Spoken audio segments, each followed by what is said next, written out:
This is Wycombe Sound. Hello everyone, welcome to the Art Show on 106.6 FM at Wycombe Sound. I am your host Dane Cobain. This is the weekly show where we talk about the arts. We have a different guest on each week. We share some music, some local and independent music. We also head over to the Rhylight Zone where we have a different poem or a story each week. And we head over to Twangling Jack Ford later on in the show for his album review. So before we get into this week's show, I do want to apologise. Last week's show didn't air. I'd actually mostly edited it and put it together and then my Mac died on me, so I have managed to get it up and running again, and I've managed to recover the footage that I needed and stuff. However, it did mean that we missed a show, so we just repeated the Mark Page episode, so apologies for that, but yeah, we're back again this week. As always, you can find us on Facebook if you search for The Art Show on Wycombe Sound. You can also email me here at the studio on dane.cobain@wycombesound.org.uk. That's dane.cobain@wycombesound.org.uk. And I particularly want to hear from poets, musicians, performers, anyone who either has some arts news to share, who you would like to come on the show and have a chat with me, or if you've got MP3s, I will try my best to air them as well. So with all that said, we're going to head straight on over to the Rhylight Zone for part 3 of A Stone's Throw, which is a short story that I wrote, narrated by Susie DeMarco. And you can find previous episodes of The Art Show on Spotify, iTunes, various other players. So if you've missed parts 1 and 2 of this story, feel free to go check those out. So yeah, Stone's Throw part 3. Suki waited. And then she waited some more. But Charles Dashwood never came. Instead, 3 others did. It was 1 o'clock in the morning when Harry Baker, James Smith and George Barber arrived. They'd been further into their cups and had lost track of the time. When they talked, they overlapped each other and spoke with slurred voices. "We've fooled you, Snooky Suki. You're good enough for the likes of us. Your knight in shining armours never loved you. You're nothing but the next Molly Ford. A pox on you and your good-for-nothing brother." The jeers continued, but Suki stopped hearing them. Instead, all she could hear was her own heartbeat as a cold, hard rage took over her. She stooped, bending her knees awkwardly to lower herself in her dress, and she picked up a handful of stones. She picked one out, the sharpest, most jagged-looking one, and pitched it through the air, scoring a glancing blow across Jim Smith's neck. She threw another and then another until she depleted the ammo in her hand. She was stooping again to pick up some more by the time any of the boys had figured out what was happening. "It's her! Let's get her! Throw them back at her!" But the boys needed no encouragement on that front. Harry Baker was already on his knees, scooping up a handful of stones of his own. This being the ground outside the mouth of the Hellfire Caves, there wasn't exactly a shortage. Then the other 2 boys were beside him, and soon the air was thick with stones that fell down around them in a hail of pain. Smith took the brunt of the blows, partly because he was the taller of the 3, and partly because the other 2 were using him for cover. And then there was a shrill cry, a heavy thud, and sudden silence. The 3 boys looked at each other uneasily, and ran in the direction of the sound. Little Suki Keene was lying face down among the rocks. She wasn't moving. "What happened? What do you think? Is she breathing?" Baker kneeled by her side and gave her a brief once-over, but he didn't really know what he was looking for. He found the cause, though.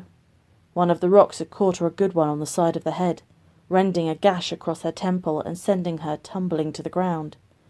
It looked as though she'd hit the other side of her head on the ground as she'd reached it.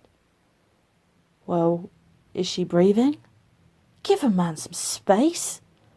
"I have no idea," Baker said, "but I don't think so." "Oh, we need to get out of here."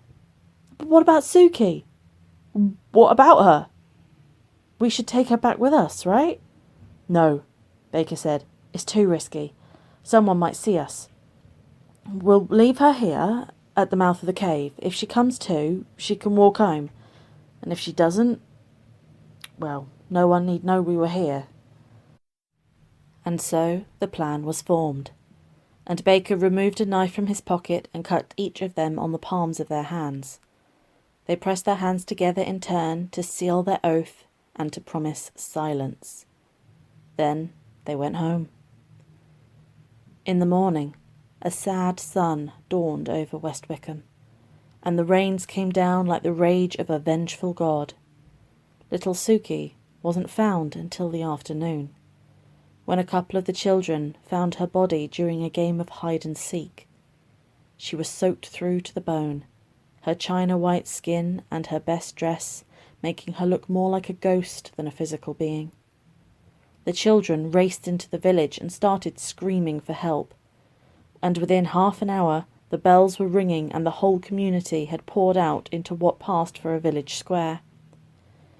When it was discovered that little Suki had sustained an injury to the side of her head, the atmosphere turned sour and the violence threatened to spill over into an outright lynch mob. And to begin with, there was only one suspect on everyone's minds. "It's that no-good Charles Dashwood!" Thomas Keene shouted, beside himself with grief. That afternoon he had been taken to see his sister's body, and the guilt and the rage had almost taken him to an early grave along with her. "He lured my sister out here and then—" But he couldn't finish that awful thought. And so, with suspicions on Charles Dashwood, Lord Francis Dashwood himself was summoned from his repose. He arrived as dusk was beginning to settle, borne to the village in the back of a cab. Suki's own father, the liveryman to Lord Francis, had overcome his grief to fulfil his duty, bearing the elderly landowner into his village to dispense with justice. Lord Francis was wearing his formal robes, and they served to offset the sickness and the sallowness of his face. He might have been old, he might have been on the verge of death, but he was still in charge of the land on which they stood. "Begin at the beginning," Lord Francis said. He was reclining in the back of his cab and leaning out of the window to talk to the locals. "I want to know everything." And so Thomas Keene started at the beginning, and Lord Francis listened to the boy with rapt attention as he recounted the events of the night before. When he got to the arrival of Charles Dashwood, his voice cracked and he couldn't continue. But that didn't matter. Lord Francis had held his hand up for silence. "Charles Dashwood," he murmured. "There's no such man." "But he said he was your nephew, my lord." "Then he lied," Lord Francis said. "I have no heir. I have no family capable of producing one. Tell me, lad, what did this man look like?" Thomas Keene wasn't one for stories, and so his description of the man was fairly rudimentary and could have matched half of the men in the village. It was augmented by a few words from the pub's drinkers, but then memories were hazy at best and not to be trusted in the sober light of day. "This man could have been anyone," Lord Francis said. "Have you any other clues as to his identity?" "No," Thomas said, but then he seemed to remember something and to collect himself. "Wait, there is one thing." "Go on." "He produced a note with his signature on it," Thomas said. "It's amongst my sister's belongings. No, hold. There was a second note too. The one that summoned my sister to her death." "Bring me these 2 notes," said Lord Francis, and Thomas Keene departed at once and returned with the 2 notes of which he had spoken. He had handed them in through the coach's window, and Lord Francis buried his nose amongst the papers. He said at length. "It seems we have a problem. These 2 letters were written by 2 different hands. This one, the newer one which summoned your sister to the caves, was written by a younger hand, a steady hand. The other, well, I seem to recognize it. It may be signed in the name of Charles Dashwood, but this is the hand of someone else entirely. This is the hand of Paul Whitehead. But Paul has been dead these 6 years. How is this possible?" "Perhaps he wrote the note before he passed?" "Perhaps," Lord Francis said. But why then did he sign with a fictitious name? I have no answer for you, sir. This vexes me, Lord Francis said. He looked even paler than he had been when he'd first arrived. He rubbed a handkerchief across his forehead to mop the sweat off. I must consider this in private. This news is troubling. And he looked troubled too. In fact, he looked as though he'd seen a ghost. That was part 3 of A Stone's Throw, written by myself, Dane Cobain, and narrated by Susie DeMarco. You're listening to The Art Show on 106.6 FM at Wycombe Sound, and it's time for a little bit of music. So this is On the TV by Rockola Morning Band.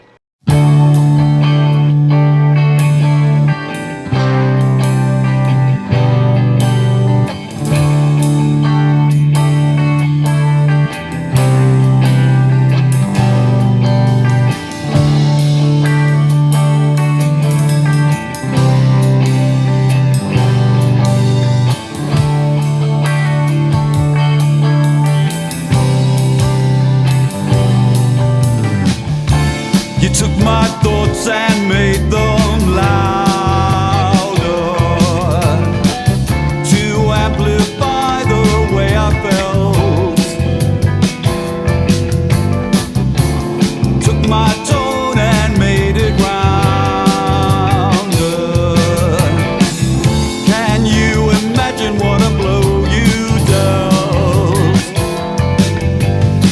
Seems strange, almost insanity. It's called reality.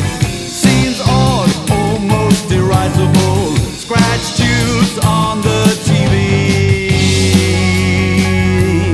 On the TV. On the TV.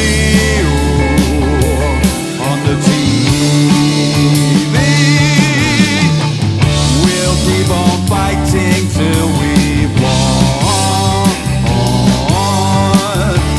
Sing our famous fighting song. We'll fight together, join the one, and polish off the scratches gone.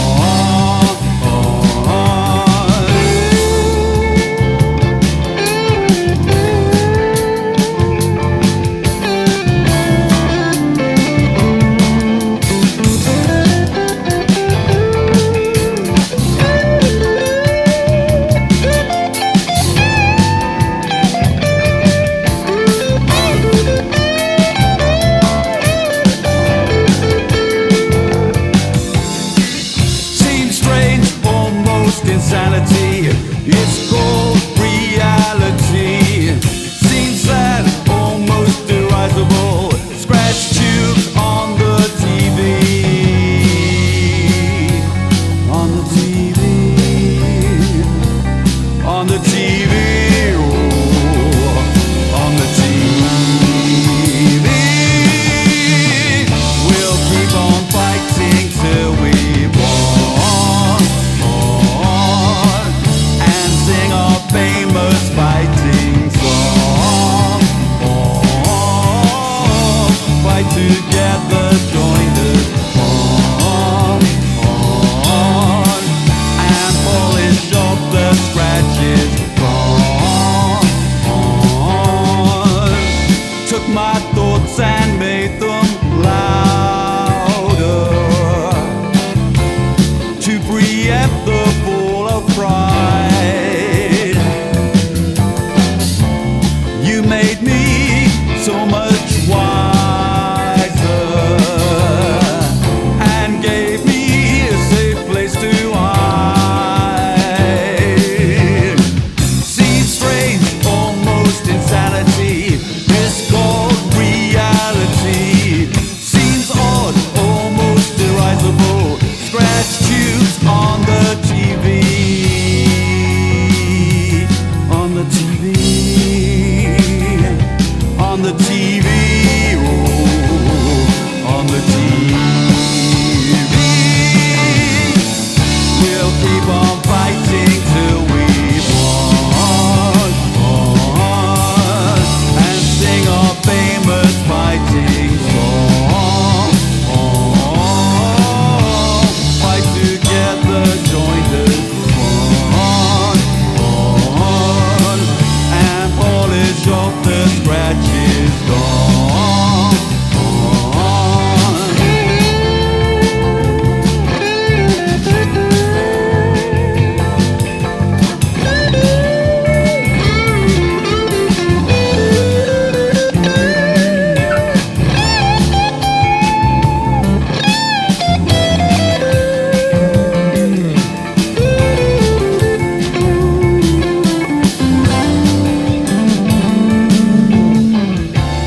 Took my thoughts and made them louder.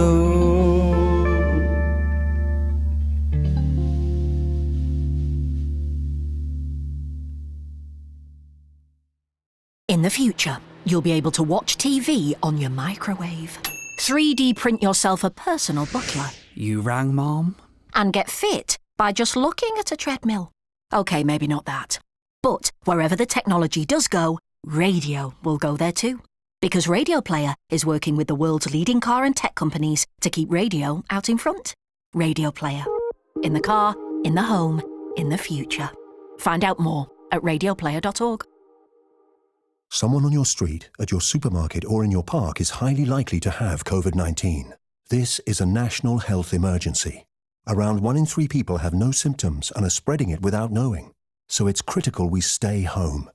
Don't meet anyone outside your household or support bubble except for exercise.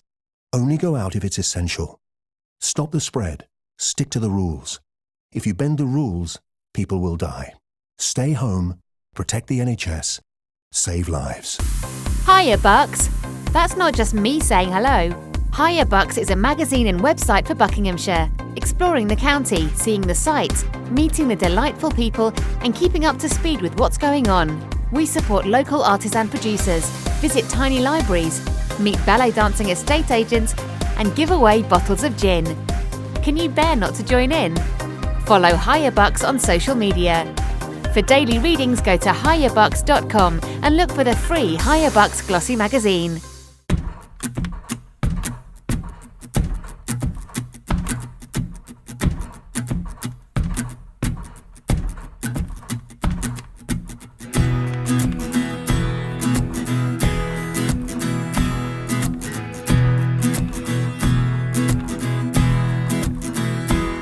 September sun beats down the road, slowly walking by in front of you.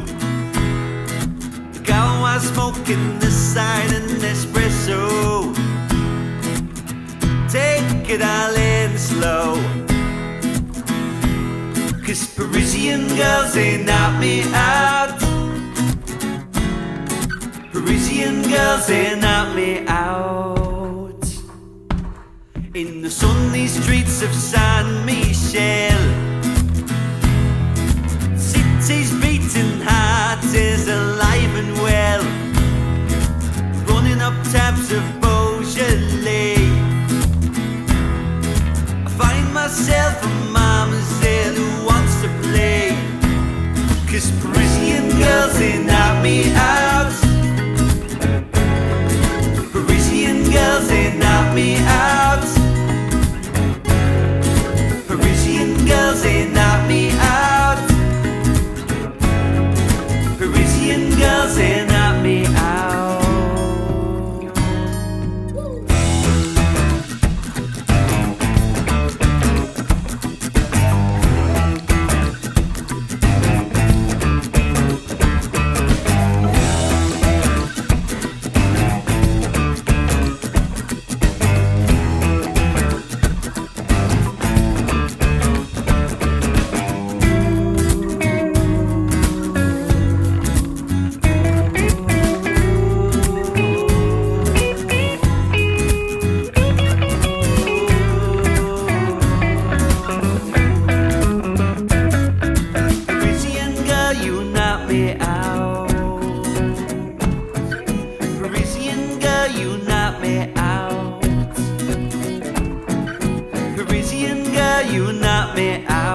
girl, you knock me out.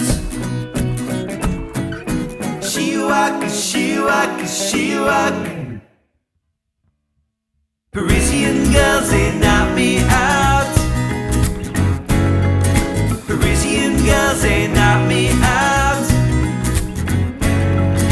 Parisian girls, they knock me out. Parisian girls, they knock me out.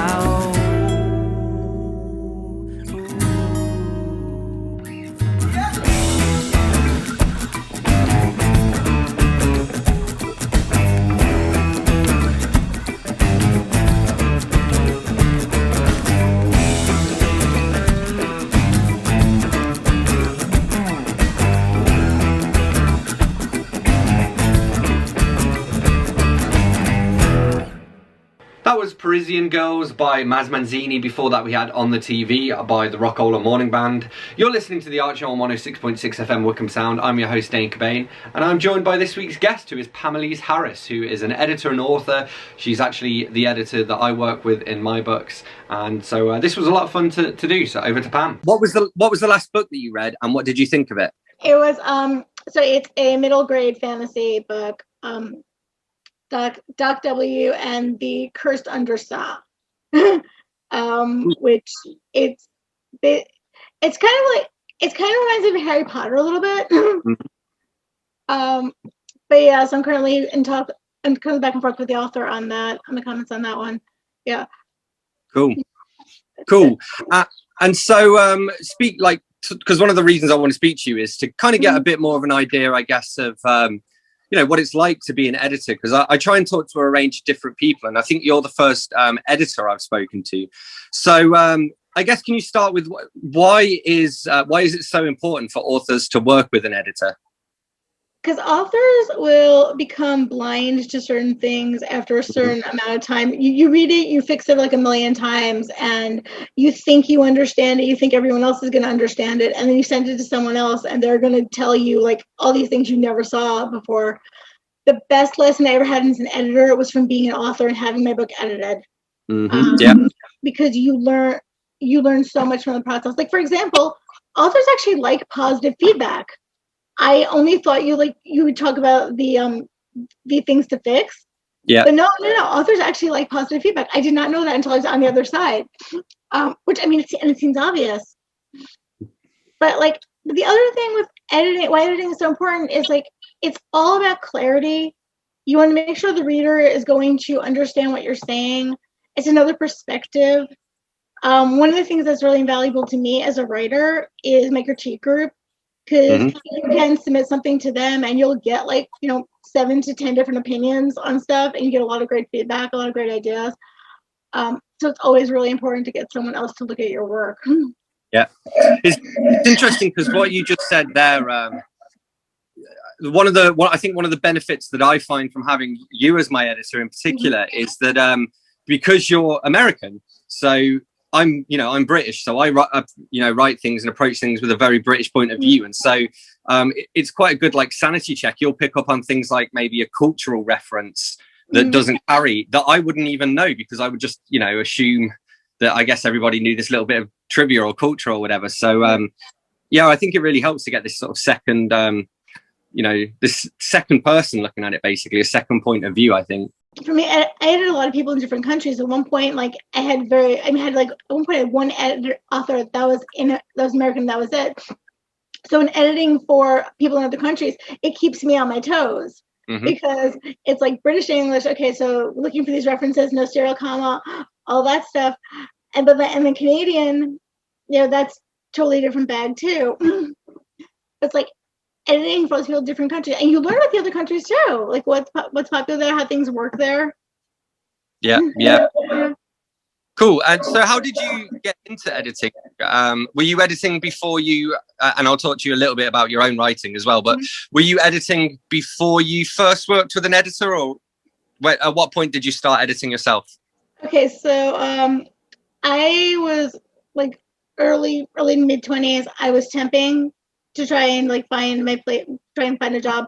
When I got out of college, I wanted to be a screenwriter.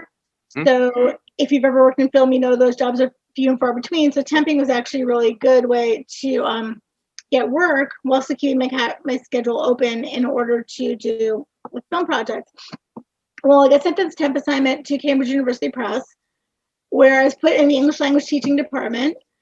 And I started learning the publishing process. I was an editorial assistant, which is, by the way, the best way to start if you want to get into publishing. Editorial assistant, you learn from growing up. And they were supposed to get rid of me for the summer intern, but I was like, wait, I like it here. I want to stay. And they're like, well, when the summer intern leaves, we're only going to need to get someone again, so we might as well keep you. And I was there for like 12 years. Along the way, I met my mentor, Amy Hawley, who is like the most meticulous editor you will ever meet. And she really took me under her wing. She taught me pretty much everything I know. And then in 2012, when they let me go for budgetary reasons, I started freelancing. And it was pretty much scrapping along, trying to find whatever work I could. I found a website called BiblioCrunch where I started learning about editing fiction, and that actually what started me on the road to writing fiction. So I was out of work. Doing the job search wasn't really going that well, and I was in a charity group at the time, the Harry Potter Alliance, and you had to do this weekly update, like your Muggle update and your Wizard update, and a lot of people it was the beginning of November, a lot of people were doing National Novel Writing Month. I'm like, okay, I don't have a job search isn't going well, I'm gonna write a book. And it was one of those life-changing moments. I wrote a book, it's actually the one that's out there. And I wound up writing a book, and it just like opened this whole new world to me. I knew I wanted to do fiction. That's kind of how it all started. That book was Oblivion, right? It was Oblivion, yes. That's my only book that's out there. Because after publishing it, I realized publishing may not be for me. And that's okay. Yeah. I mean, I think a lot of people find that as well, is that, I mean, personally for me, I think the thing I enjoy the most is actually the writing process. And then it's almost like I publish as a byproduct, I suppose. So, yeah, I think a lot of people probably enjoy the chase more than because after once it's released, then it's just kind of the boring thing of having to try and promote it and getting people to read it, which is never easy at the best of times as well. Especially because like before you publish, everyone's like, oh yeah, I want to read this. I'm so excited. I want to read this. And then it's out there and it's like, oh yeah, well, this, that, the other thing. And it's like, yeah, okay, I can't read it for you. Yeah. That's one of the lessons I learned, like from out of the gate, because when you first publish, there's a lot you don't know. And there was a lot I came from a traditional publishing background, and it's so different from when you self-publish. When you self-publish, you have to do everything. It's all on you. And yes, there are resources out there, but even if you get people on your social media, even if you get people on your mailing list, no guarantee anyone's going to buy anything. Yeah, sure. Okay, so and you mentioned NaNoWriMo, so that's National Novel Writing Month. Yeah. Would you recommend that to new authors? I mean, it sounds as though you yourself have had a lot of success with it. I love Nano. I have done every National Novel Writing Month and Camp Nano since November of 2012. I have a list of like books of ideas I've had over the course of my life. I use Nano to kind of knock them out, see which projects have legs. But Nano is wonderful if you are a writer and you're not sure, what you want to do. You're not really sure, can you do this? It's a great challenge. If 50,000 words sounds really, really tricky, really hard, do Camp Nano, make your own word count. In fact, it's not even word count anymore. There's various ways that you can set your goal for yourself. I think there's pages. I think there's hours. There's they've really redone it. Yeah. And for any listeners who don't know what National Novel Writing Month is, I just want to put out there. Every November, the Office of Letters and Light challenges aspiring writers to write a novel of 50,000 words. It's not as hard as it sounds. It really isn't. First time I did it, I was out of work. I was writing for the majority of my day, and it's Oblivion came out of that first Nano 60K. It was 60K or more. I mean, they were words. They were not necessarily good words, but they were words. And I think that's almost like the big challenge that, you know, I think holds a lot of potential new writers back, is this idea that you have to get it right first time or whatever, where I think the challenge as a writer is to get the words down. If anything, that's why you have an editor, is you get the words down and then the editor kind of, you know, polishes it, I suppose. Right.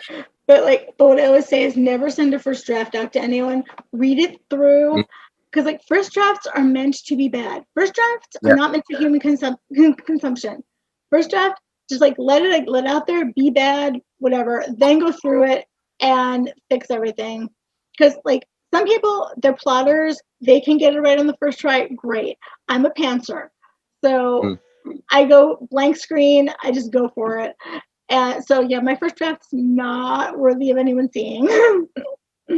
Yeah, that's true. I mean, it's funny because the way I approach it, I guess, is once I've done my first draft, I revisit it myself and read back through it, and then it kind of goes over to you. But I think some people make the mistake of thinking that they can edit themselves as well, where you can't really. As you say, you need that sort of second pair of eyes. Even if it is just a friend or something. I mean, ideally, you want to work with a professional editor, but I think anybody having a look at it and giving you some pointers and some advice is better than no one. Exactly. That's like a critique group or something of that sort is so great. Like I love my critique group, because not only do you have the like support, you're giving support to other people, and in being around people who are creative, it makes me want to be more creative. You're listening to The Art Show on 106.6 FM Wycombe Sound. I'm your host, Dane Cobain. I'm here in conversation with Pam Elise Harris, and this is Snakes and Ladders by Tony Goff.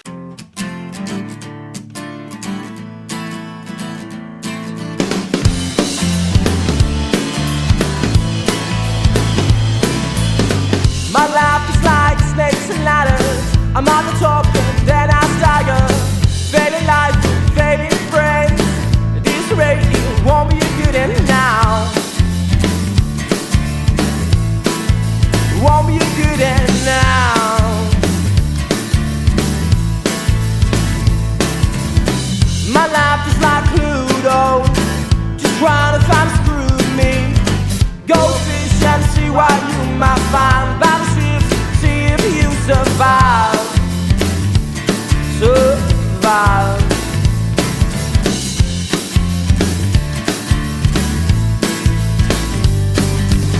I close the door so some will open. I change the course as some are broken. Now I'm trying to find another way to reach that long-awaited day.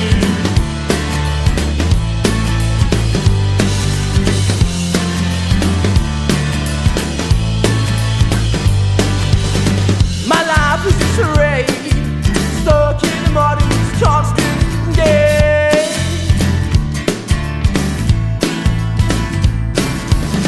My life is like snakes and ladders. I'm on the top and then I stagger.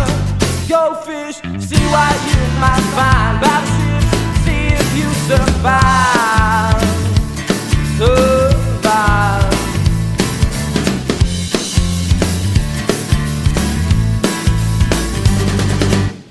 Close the door so some will open, and change the course as some are broken.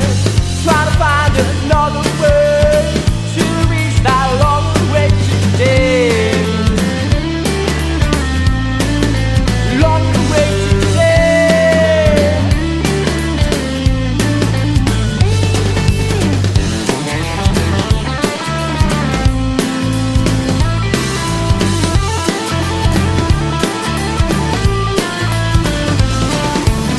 I close the door so some will open.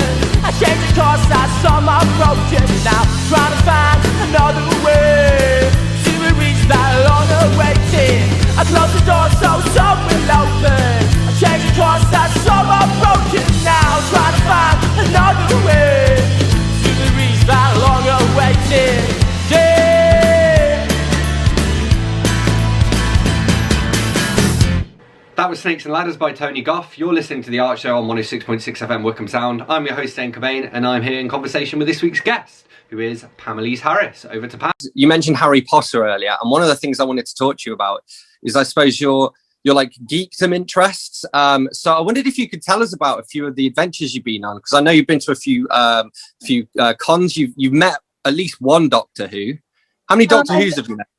Yeah, which Doctor Who's have we met? Okay, so wait, Peter Davison, Colin Baker. I'm trying to do this in order. Colin Baker, Sylvester McCoy, Paul McGann, who, by the way, kissed the top of my head. That must be said. Paul McGann, Christopher Eccleston, I think he was the last one. And then there was Tennant and Matt Smith. Oh, and Capaldi. Capaldi's a hugger, by the way. That's 8 Doctors, isn't it? Yeah. That's like wow. the only living ones I haven't met are Tom Baker and Jodie Whittaker, although I have been in the same room with Jodie Whittaker. She did a thing at Comic-Con when her first episode aired. So that's pretty close then, yeah. Yeah. Any plans to edit for Doctor Who or to write for them? To write for Doctor, I don't know, because the thing is, okay, so there was a con I used to go to called Li Who, where it is specifically for Doctor Who. It is it's very like intimate, and there are authors who write about Doctor Who come there. And so, I mean, if Li Who ever comes back, yeah, I could have a shot at editing Doctor Who. Cool. I can do British English, sure, why not? Yeah, well, you can, exactly. Cool. Okay, one of the questions I wanted to ask you is, and I don't know whether you have a particular favorite, but do you have a favorite round of editing? Like, because obviously the first one tends to be, I suppose, more intensive from you, whereas the last one, you know, is much more just picking up those last little bits. Is it more fun on that last round, or? I don't know if I have a favorite round, because each round is different. The first round is like getting a feel for the story. The second round is I know the story, so I can, like, there's certain things I know whether they should be there, they shouldn't be there, things should be moved around. Second round, I can also see what the author is capable of, because if I give you a lot of comments on the first round and you hand it back to me like 2 seconds later, I know you didn't understand what I was saying. Yeah. So I get a feel for that. And the third round, yeah, like you said, it's just like polish. The third round, I should not be finding big issues. So, I mean, if I had a favorite, I guess maybe second, because I know the story a bit. So I wanted to ask you as well about some of the authors you work with. And I suppose particularly, who are some of the authors that you've been working with for the longest? Yeah, asks one of the authors I've been with the longest. The people I've been with the longest are my book trip crew, pretty much. You, DM Kane, Susan Paul, who, by the way, is opening her own bookshop. Yay, Susan. Yeah. Dennis Sharp. Who else was from book trip? Chrissy Sampson, who now goes with Tris Tyler. Lisa Veldkamp, who technically wasn't. We were supposed to work together on book trope, but she actually got me through an anthology, but she's also been with me for a long time. And I should probably throw Matt Baton in there, because he was not book trope, but he came shortly thereafter. From that era. From that era, because Dan Kane recommended him to me.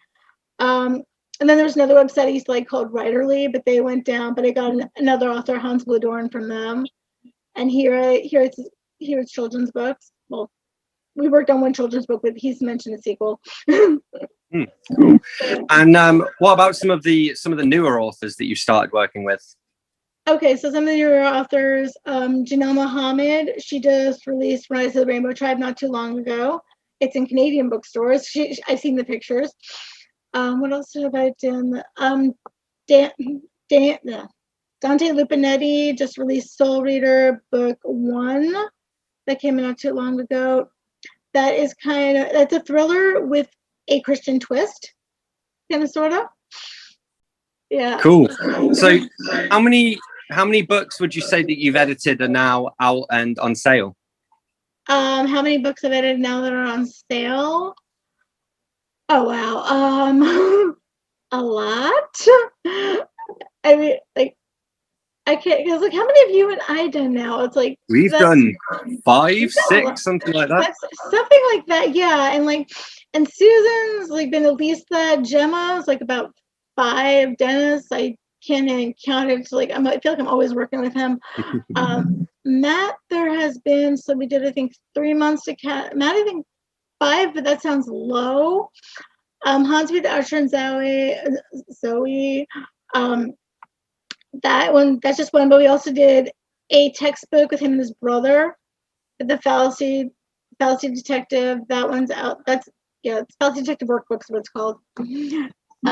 That one's out there as far as I know. What else is out there? Lisa's trilogy, Lisa's Fire trilogy. I've done all 3 of those. I think The Serpent's out. So yeah, I have a lot of books that I've been out there. I mean, just with Reedsy, in the past year, I picked up 50 new authors. So there's a lot, and plus there's stuff out there that I don't know is out there. Because if the author doesn't tell me, I don't know them necessarily made it through. Because a lot of people are going self-published, or a lot of people with Reedsy are querying people. So a lot of times I just go 3rd round and I don't hear from them again. Cool. Okay, so when we chatted before this interview, you mentioned that you might have something special in the works. Can you tell us a little bit about that? Okay. Yeah. So, as everyone knows, we're in COVID right now, and we have to stay away from each other.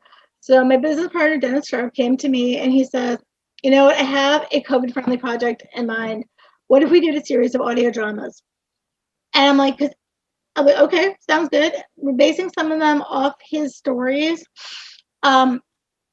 First one we did was off his story, Living Fears, which is off his story, First Boy. And then the one we're currently working on is called Veronica, based off his Coming Storm series.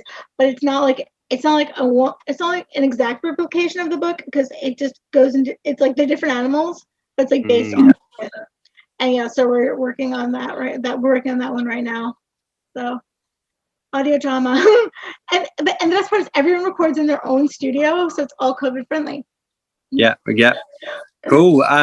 So what's your role in that? Are you just editing the stories? I'm a producer. Do you get producer? I'm a producer on that, yeah. Dennis and I co-own Umbrella Media, which is a production company.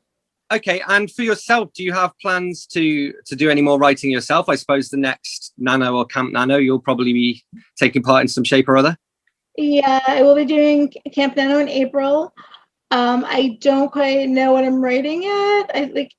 Because what generally happens, like, I'll have an idea, I'll have it set. Like I said, I have a list of titles from like way back, and then something will take over my brain like right before. So we'll see which project I wind up going with for that. Also, one other thing that like is always on my list, I want to do a guide for new authors and how to work with an editor. Yeah, that's great. Because a lot of authors come into this and they're like, I don't know what I'm doing. I don't know. And the thing is, the idea is to educate them on what they need to know. Yeah. And like this is the author editor. It started out as a guide for new authors, and then like it became about the author editor relationship. And if I ever get a breather, I'm finally going to get that done. I mean, that sounds ideal as well, though, because from my point of view, it's something I quite often get asked about as well, and it'd be so much easier.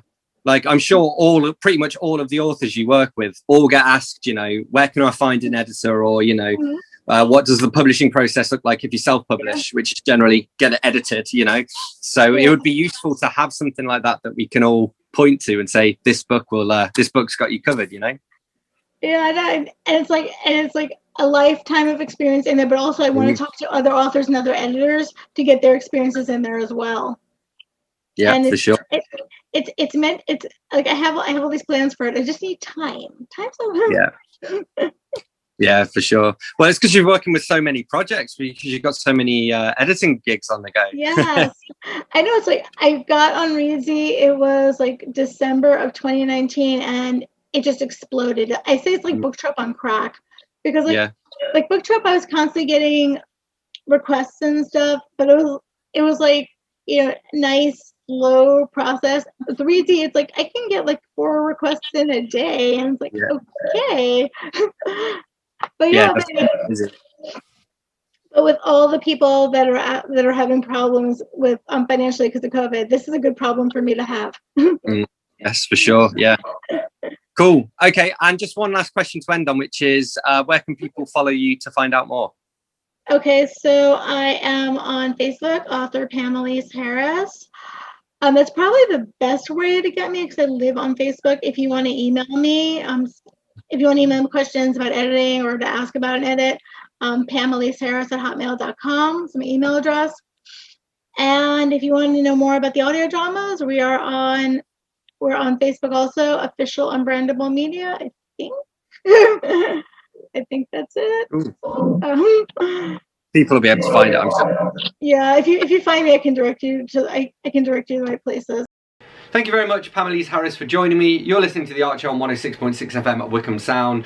This is Uncle Pennybags by The Gold.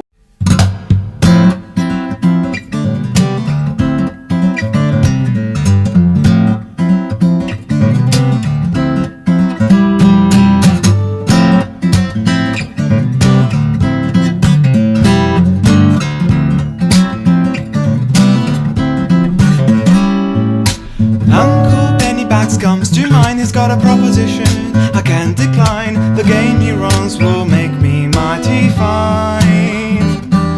He gives me a penny, the rest is alone. I play on my own and I'm the pawn. I figure out the rules as off you go. Disconcerted I play as people around me keep saying some win, some lose, there is no other way. Be watchful as your eyes go blind. Be charming as your mouth goes dry. Be savvy as your brain goes numb. Be a lover as your heart goes down.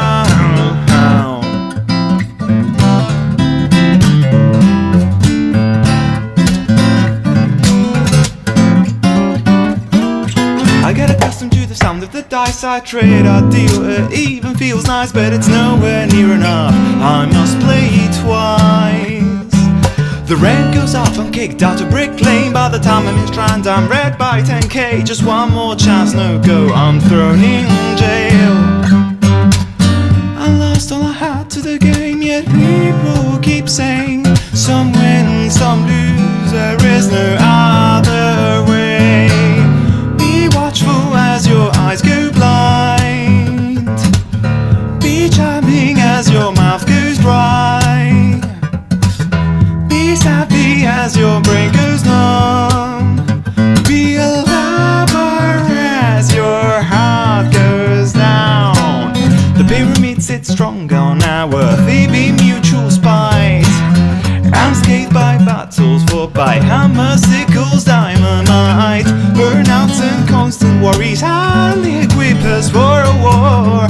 We'll fight with broken bones, united by an uncompromising no.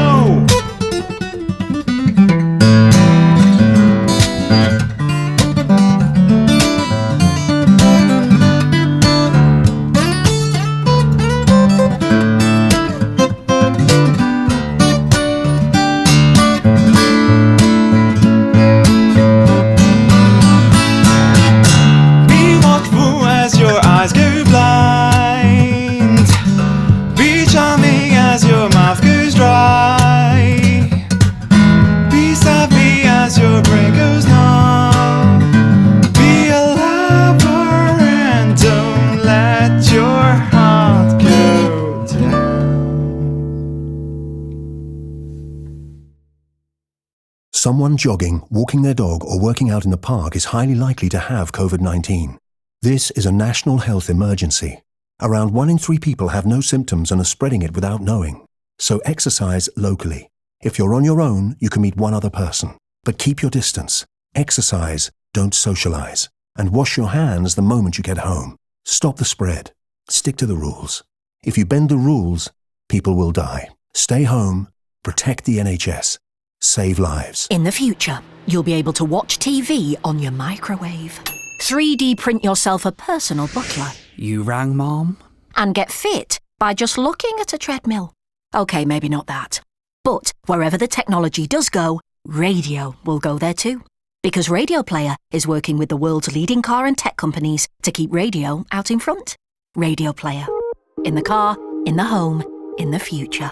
Find out more at radioplayer.org. Love WhatsApp? Love Wycombe Sound?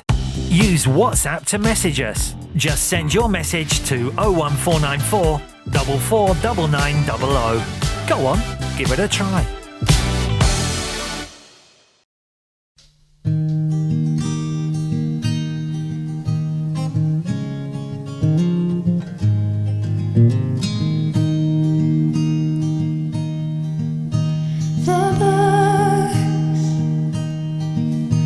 The books I read, the secret places in my head, the words I wanted to write for you, and every tune I wish I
That was Adrift by Vicky Roy, and before that we had Uncle Pennybags by Vergault. You're listening to The Art Show on 106.6 FM at Wycombe Sound. I'm your host Dane Cobain, and this is this week's album review, so we're going to hand over to Twangling Jack Ford over in the Ilk Shed. Swordfish Trombones by Tom Waits. Now, Tom Waits has made a lot of great albums, and I would recommend just about everything he's ever done. The thing about Swordfish Trombones is that he went in a totally odd direction. He did something which puzzled everybody. I remember seeing him on the telly when he started playing songs from this, and he'd previously been a sort of singer-songwriter in the mould of Jackson Browne, that kind of thing. And then it's like he starts making music using found metallic instruments, and it's really clanky and odd, and his voice got really growly. But this made him famous, and he took on a popularity he'd not previously known, particularly in this country. And then the single came out, In the Neighbourhood, which, despite the weirdness of it and the video of a funeral procession in the New Orleans jazz style, it's just so catchy. And I would hesitate to say that you should start your Tom Waits collection with swordfish trombones, but it is well worth investigating. Alright, thank you very much to Twangling Jack Ford for joining me. Thank you to this week's guest, who was Pam Elise Harris. Thank you to you guys for listening, and to everybody who sent in MP3s and news to be on the show. I'm going to leave you with one last song until next week. So this is In the Name of Progress by Without My Addiction. I will see you and indeed talk to you next week. Bye bye.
Outlook, don't care for who you hurt. You've got a cynical smile that no one cares for. You've been locked out in the darkness and left by all your friends. All this time that you've been blinded by the sight of progress. Now see you standing there alone, and all your friends are gone. Not for you, no by now. Don't you ever learn? Don't you ever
This is Wycombe Sound